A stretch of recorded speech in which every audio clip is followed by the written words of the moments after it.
ಇವತ್ತಿನ ವಿಡಿಯೋದಲ್ಲಿ ಪನ್ನೀರ್ ದೋಸೆಗೆ ಬೇಕಾಗಿರೋ ಐಟಮ್ನ ತೋರಿಸ್ತಾ ಇದ್ದೀನಿ.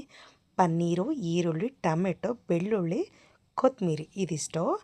ಸಾಂಬಾರು ಪುಡಿಯಲ್ಲಿ ಧನಿಯಾ ಪುಡಿ, ಖಾರ ಪುಡಿ, ಗರಂ ಮಸಾಲ, ಅರಿಶಿನ, ಉಪ್ಪು, ಸೋಂಬು ಮತ್ತು ತುಪ್ಪ ಇಷ್ಟು ರೆಡಿ ಮಾಡ್ಕೊಳ್ಳಿ.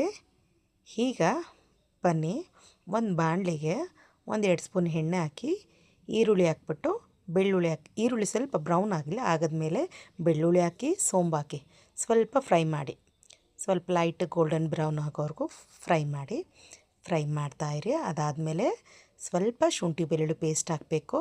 ಅದಾಗಿದ್ದ ನಂತರ ಟೊಮೊಟೊ ಹಾಕಬೇಕು. ಟೊಮೊಟೊ ಹಾಕಿದ ನಂತರ ಸ್ವಲ್ಪ ಬಾಡಿಸಿ ಇದು ನಾನು ಹೇಳಿದ್ನಲ್ಲ ಪದಾರ್ಥಗಳನ್ನ, ಐಟಮ್ಸು ಪುಡಿಗಳದ್ದು, ಅದನ್ನೆಲ್ಲ ಒಟ್ಟಿಗೆ ಹಾಕ್ಬಿಟ್ಟು ಸ್ವಲ್ಪ ಫ್ರೈ ಮಾಡಿ. ನಿಧಾನಕ್ಕೆ ಸ್ಲಿಮ್ಮಲ್ಲೇ ಇಟ್ಟಿರಿ, ಊರಿನ ನಿಧಾನಕ್ಕೆ ಫ್ರೈ ಮಾಡ್ತಾ ಸ್ವಲ್ಪ ಹೊತ್ತು ಆದಮೇಲೆ ಅದಕ್ಕೆ ಸ್ವಲ್ಪ ಹೊತ್ತು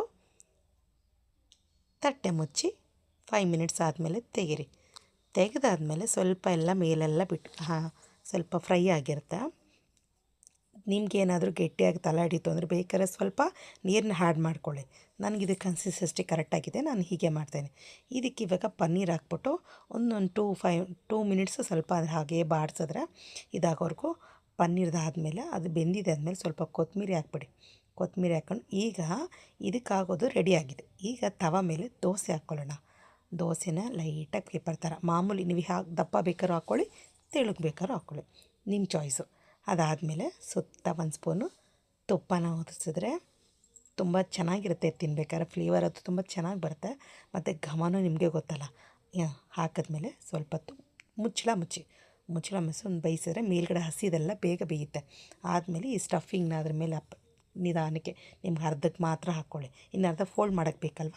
ಆದಮೇಲೆ ನೋಡಿ ಚೆನ್ನಾಗಿ ಫ್ರೈ ಆಗಿದೆ, ಗೋಲ್ಡನ್ ಬ್ರೌನ್ ಆಗಿದೆ. ಈಗ ಇದನ್ನು ಹೀಗೆ ಸ್ವಲ್ಪ ಪ್ರೆಸ್ ಮಾಡಿ ಫ್ರೈ ಮಾಡಿಬಿಟ್ಟು ಪಕ್ಕದಲ್ಲಿ ಇಟ್ಕೊಂಡು ತಿನ್ನಿ. ಸೂಪರಾಗಿದೆ, ಟ್ರೈ ಮಾಡಿ ಹೇಗಿದೆ ಅಂಥೇಳಿ. ನನ್ನ ಮಗಳಿಗೂ ಕೊಟ್ಟಿದ್ದೆ, ನನ್ನ ಮಗಳಿಗೆ ತುಂಬ ಚೆನ್ನಾಗಿದೆ ಅಂತ ಹೇಳಿದಾಳೆ. ಇದು ನಾನು ಟ್ರೈ ಮಾಡಿದ್ದೀನಿ ಫಸ್ಟ್ ಟೈಮು. ಹೇಗಿದೆ ನೋಡಿ, ನೀವೊಂದ್ಸಲ ಟ್ರೈ ಮಾಡಿ, ಇದನ್ನು ಹೇಗಿದೆ ಅಂತ ಕಮೆಂಟ್ ಮಾಡಿ. ಓಕೆ ಫ್ರೆಂಡ್ಸ್, ಸಕ್ಕತ್ತಾಗಿ ಬಂದಿದೆ ಮಾತ್ರ. ನನ್ನ ಮಗಳು ತಿಂದ್ಬಿಟ್ಟು ಮಮ್ಮಿ ಸೂಪರ್